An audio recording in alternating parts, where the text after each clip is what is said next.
إن كل من في السماوات والأرض إلا آتي الرحمن عبدا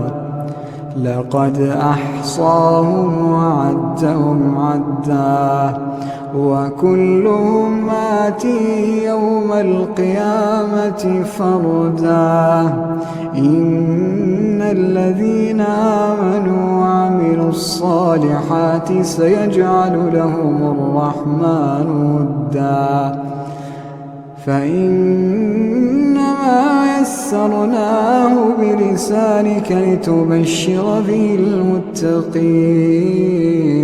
وتنذر